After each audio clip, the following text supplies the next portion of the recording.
आज सावन का पहला सोमवार है। इस पवित्र दिवस पर एक महत्वपूर्ण सत्र का प्रारंभ हो रहा है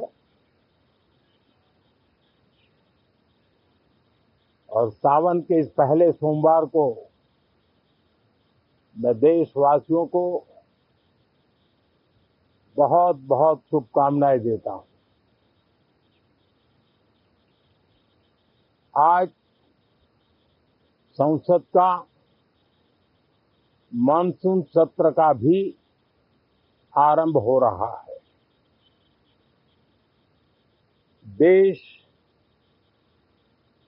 बहुत बारीकी से देख रहा है कि संसद का यह सत्र सकारात्मक हो, सृजनात्मक हो और देशवासियों के सपनों को सिद्ध करने के लिए एक मजबूत नींव रखने वाला हो। साथियों, भारत के लोकतंत्र की जो गौरव यात्रा है उसमें ये एक महत्वपूर्ण पड़ाव के रूप में मैं देख रहा हूं। व्यक्तिगत रूप से मुझे भी, हमारे सभी साथियों को भी ये अत्यंत गर्व का विषय है कि करीब 60 साल के बाद कोई सरकार तीसरी बार वापस आए और तीसरी पारी का पहला बजट रखने का सौभाग्य प्राप्त हो। ये भारत के लोकतंत्र की गौरव यात्रा की अत्यंत गरिमापूर्ण घटना के रूप में देश इसे देख रहा है। ये बजट सत्र है। मैं देशवासियों को जो गारंटी देता रहा हूं, क्रमशः रूप से उन गारंटियों को जमीन पर उतारना, इस लक्ष्य को लेकर के हम आगे बढ़ रहे हैं। ये बजट अमृतकाल का एक महत्वपूर्ण बजट है। हमें 5 साल का जो अवसर मिला है, आज का बजट हमारे उन 5 साल के कार्य की दिशा भी तय करेगा और ये बजट 2047 जब आजादी के 100 साल होंगे तब विकसित भारत का जो हमारा सपना है, उस सपने को पूरा करने की मजबूत नींव वाला बजट लेकर के हम कल देश के सामने आएंगे। हर देशवासी के लिए एक गर्व की बात है कि भारत बड़ी इकोनॉमी वाले देशों में सबसे तेज गति से आगे बढ़ने वाला देश है। गत 3 वर्षों में लगातार 8% ग्रोथ के साथ, 8% ग्रोथ के साथ हम आगे बढ़ रहे हैं, हम ग्रो कर रहे हैं। आज भारत में पॉजिटिव आउटलुक, इन्वेस्टमेंट और परफॉर्मेंस एक प्रकार से अपॉर्चुनिटी की पीक पर है। ये अपने आप में भारत की विकास यात्रा का एक अहम पड़ाव है। साथियों,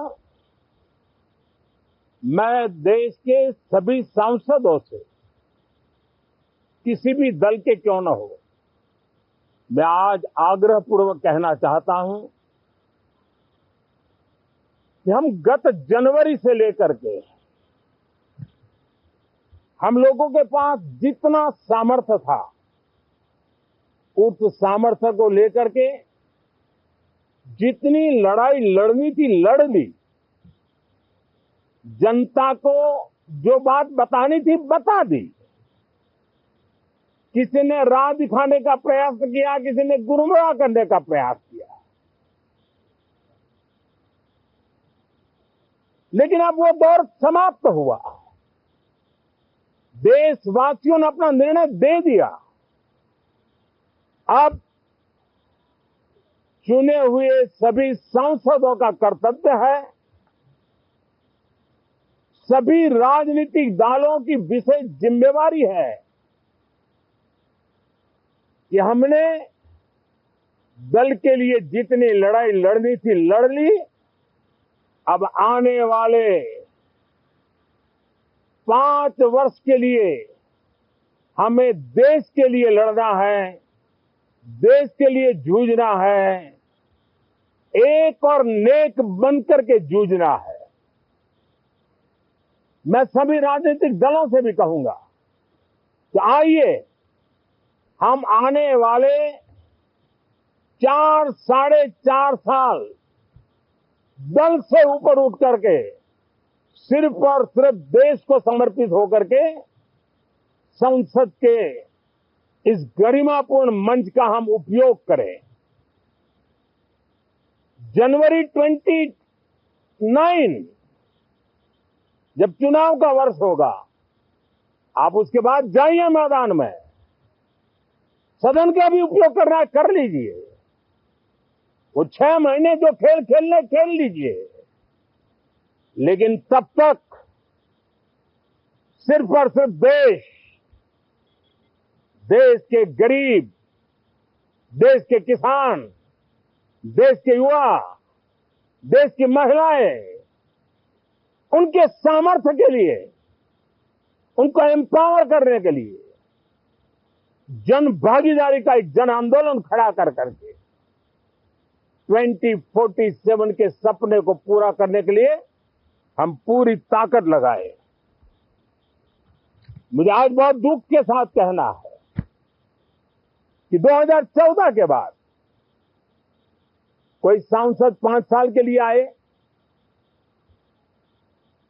कुछ सांसदों को 10 साल के लिए मौका मिला, लेकिन बहुत से सांसद ऐसे थे जिनको अपने क्षेत्र की बात करने का अवसर नहीं मिला, अपने विचारों से संसद को समृद्ध करने का अवसर नहीं मिला, क्योंकि कुछ दलों की नकारात्मक राजनीति ने देश के संसद के महत्वपूर्ण समय को एक प्रकार से अपनी राजनीतिक विफलताओं को ढांकने के लिए दुरुपयोग किया है। मैं सभी दलों से आग्रहपूर्वक कहता हूं कि कम से कम जो पहली बार सदन में आए हैं, ऐसे बहुत बड़ी संख्या में हमारे माननीय सांसद हैं और सभी दल में हैं, उनको अवसर दीजिए, चर्चा में उनके विचारों को प्रकट करने का मौका दीजिए, ज्यादा से ज्यादा लोगों को आगे आने का अवसर दीजिए। और आपने देखा होगा कि पार्लियामेंट के नए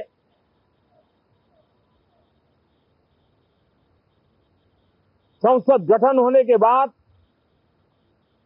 जो पहला सत्र था, 140 करोड़ देशवासियों ने बहुमत के साथ जिस सरकार को सेवा करने का हुक्म किया है देशवासियों ने, उसकी आवाज को कुचलने का और लोकतांत्रिक प्रयास हुआ। 2.5 घंटे तक देश के प्रधानमंत्री का गला घोंटने का, उनकी आवाज को रोकने का, उनकी आवाज को दबाने का लोकतांत्रिक परंपराओं में कोई स्थान नहीं हो सकता है और इसका कोई पश्चाताप तक नहीं है, दिल में दर्द तक नहीं है। मैं आज आग्रहपूर्वक कहना चाहता हूं, देशवासियों ने हमें यहां देश के लिए भेजा है, दल के लिए नहीं भेजा है। ये सदन दल के लिए नहीं, ये सदन देश के लिए है। ये सदन संसदों तक की सीमा तक नहीं है, 140 करोड़ देशवासियों की एक विराट सीमा करके ये लिए है। मैं विश्वास करता हूं कि हमारे सभी माननीय सांसद पूरी तैयारी के साथ चर्चा को समृद्ध करेंगे। कितने ही विरुद्ध विचार होंगे, विरुद्ध विचार बुरे नहीं होते हैं, नकारात्मक विचार बुरे होते हैं। जहां सोचने की सीमाएं समाप्त हो जाती है, देश को नकारात्मकता की जरूरत नहीं है। देश को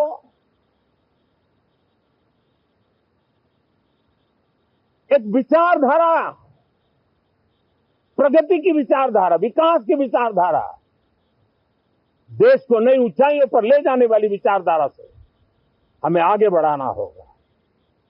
मैं पूरी आशा करता हूं कि हम लोकतंत्र के इस मंदिर का भारत के सामान्य मानवीय की आशा आकांक्षाओं को पूर्ण करने के लिए सकारात्मक रूप से उपयोग करेंगे। For exclusive and insightful videos, subscribe to our new channel ABP Live Premium.